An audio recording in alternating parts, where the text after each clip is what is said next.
അതെ, നമ്മളെ നാട്ടിലൊരു റോഡിലാണ്, അതായത് കാക്കരാത്തുപടി മാട്ടായ പറഞ്ഞിട്ടുള്ള ഒരു റോഡുണ്ട്. കാക്കരാത്തുപടി സെന്ററിൽ നിന്ന് മാട്ടായ സെന്ററിൽ നിന്ന് നമ്മളെ വട്ടുള്ളിക്ക് പോണ ഒരു ചെറിയ റോഡുണ്ട്. ആ റോഡിന്റെ ഇപ്പോഴത്തെ ഒരു അവസ്ഥ കാണിച്ചു തരാൻ വേണ്ടിയിട്ടാണ്. സംഭവം ഒരു വികസന വഴിക്ക് വന്നതാണ്. ആ വികസനത്തിന്റെ ഭാഗമായിട്ട് ഈ ഭാഗത്ത് ജനങ്ങൾക്ക് അങ്ങോട്ട് ഇങ്ങോട്ടും പോകാൻ പറ്റാത്ത രീതിയിൽ റോഡ് ഇത്ര അധപ്പതിച്ച് പോയി. അതിന് വിശേഷം കാണിക്കാൻ വേണ്ടിയിട്ടാണ്. ആദ്യമേ ഞാനൊരു കാര്യം പറയട്ടെ, ഇത് ആരേനും കുറ്റപ്പെടുത്താനോ ആരേനും പഴിചാരാനോ വേണ്ടിയിട്ടല്ല. ഇത് ഞങ്ങൾക്കൊരു കൗതുകരമായിട്ടുള്ളൊരു കാഴ്ച കാരണം കൊണ്ട് മാത്രമാണ് നിങ്ങൾക്ക് കാണിക്കുന്നത്. കാരണം എന്താണെന്ന് വെച്ചാൽ ഈ റോഡ് എന്നും ശാപമോഷം കിട്ടാത്തൊരു റോഡായിട്ടാണ് ഞാൻ കണ്ടിരിക്കുന്നത്. കാരണം ഇതിൽ എന്നും പൈപ്പ് പൊട്ടിയിട്ടും അതല്ലെങ്കിൽ കുണ്ടായിട്ടും കുഴിയായിട്ടും ഇതിൽ ഏറ്റവും പ്രധാനപ്പെട്ടുള്ളൊരു സംഭവം എന്താണെന്ന് വെച്ചാൽ ഈ റോഡിന് രണ്ട് സൈഡിൽ ഏതെങ്കിലും ഒരു സൈഡിൽ വെള്ളം പോകാനോ വെള്ളം ഒലിച്ചു പോകാനുള്ള കാന ഇല്ല എന്നുള്ളത് ഭാഗമായിട്ടാണ് ഇത് റോഡ് കൂടുതൽ തകരുന്നത്. മാത്രമല്ല തിരുമറ്റക്കോട് പഞ്ചായത്തിലത്തെ മുഴുവൻ ഭാഗങ്ങളിലേക്കുള്ള കുടിവെള്ളം കൊണ്ടുപോകുന്ന ഒരു മെയിൻ പൈപ്പ് ഈ റോഡ് വഴിയാണ് നമ്മളുടെ പട്ടാമ്പി റോഡിൽ നിന്നും നമ്മുടെ ചെറുതുരുത്തി റോഡിലേക്ക് ക്രോസ് ചെയ്യുന്നത്. ഈ റോഡ് വഴി ഈ വലിയ പൈപ്പ് കൊണ്ടുപോകുന്നത് വർഷങ്ങൾക്ക് മുന്നിട്ടുള്ള ആ ACP പൈപ്പ് ഉണ്ടല്ലോ, ആ പൈപ്പ് മുഖേനയാണ് വെള്ളം കടത്തി കൊണ്ടുപോകുന്നത്. ഈ പൈപ്പ് അധികം താഴ്ചയിലല്ല ഇത് കൂടെ പോയിരിക്കുന്നത്. കാരണം അമിതമായിട്ടുള്ള വാഹനങ്ങളുടെ യാത്രാ സൗകര്യം ഉണ്ടായിരിക്കില്ല എന്നുള്ള കാലം കൊണ്ടായിരിക്കാം അവർ അത്രയും താഴ്ച ഇല്ലാണ്ട് പൈപ്പ് ഇട്ടിരിക്കുന്നതും.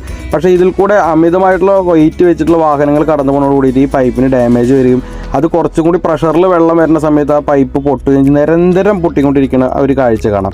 ഈ ഭാഗങ്ങളിലുള്ള വീടുകൾക്കൊക്കെ പോണ ആകെ കൂടി ഒരു ചെറിയൊരു റോഡാണ്. നിലവിൽ ഈ പൊളിച്ചിട്ടിരിക്കുന്നത് വാട്ടർ അതോറിറ്റിയുടെ പുതിയ പൈപ്പ് ഇതുവഴി കടന്നുപോയതിൻ്റെ ഒരു അവസ്ഥയാണ് കേട്ടോ. ആ പുതിയ പൈപ്പിന് വേണ്ടിയിട്ടാണ് ഇപ്പോൾ ഇതുപോലെ പൊളിച്ചിട്ടിരിക്കുന്നത്. ഇത് നല്ല രീതിയിൽ ഇൻ്റർലോക്ക് വിരിച്ച് കുഴപ്പമില്ലാത്ത രീതിയിൽ ഒരു നല്ല രീതിയിൽ ഗതാഗതം ഉണ്ടായിരുന്നിട്ടുള്ള റോഡ് കൂടിയാണ്. എടുത്ത് പറയേണ്ട ഒരു ഭാഗമാണ്. എല്ലാ ഭാഗവും നെഗറ്റീവ് അല്ലല്ലോ നമ്മൾ കാണേണ്ടത്. നല്ല രീതിയിൽ ഈ റോഡിനെ പണി കഴിപ്പിച്ച് ഒരു 90% ഇൻ്റർലോക്ക് വിരിച്ച് നല്ല വൃത്തിയും വെടുപ്പിലും ചെയ്തിരുന്നതാണ്. പക്ഷേ ഇതിലൊരു ചെറിയൊരു ഡിഫോൾട്ട് എന്താ വെച്ചാൽ നമ്മൾ ഈ റോഡിന് പട്ടാമ്പി ഭാഗത്തു നിന്ന് നമ്മൾ ഈ വട്ടുള്ളി ഭാഗത്തേക്ക് ഒരു 1 വേ സിസ്റ്റം ആക്കുകയാണെങ്കിൽ അത് 2 വേ സിസ്റ്റം, ഒരു ഓട്ടോറിക്ഷ വരെയുള്ള വാഹനങ്ങൾക്ക് 2 വേ സിസ്റ്റവും ബാക്കിയുള്ള വാഹനങ്ങൾക്ക് ഒരു 1 വേ സിസ്റ്റം ആക്കുകയാണെങ്കിൽ ഈ വാഹനത്തിനും അല്ല ഈ റോഡിനും ഈ വഴിയിൽ കൂടെയുള്ള ഗതാഗത കുരുക്കുണ്ട്. കാക്കരാത്തുപടിയിൽ നിരന്തരം കണ്ടുവരുന്ന വാഹനങ്ങൾ ആ ഹമ്പ് കയറിയിട്ട് പട്ടാമ്പി റോഡിന് കയറാൻ പറ്റാണ്ട് ബ്ലോക്കായി നിൽക്കണം. ആ ഒരു സംവിധാനം അവിടെ ഒരു മാറ്റം വരും.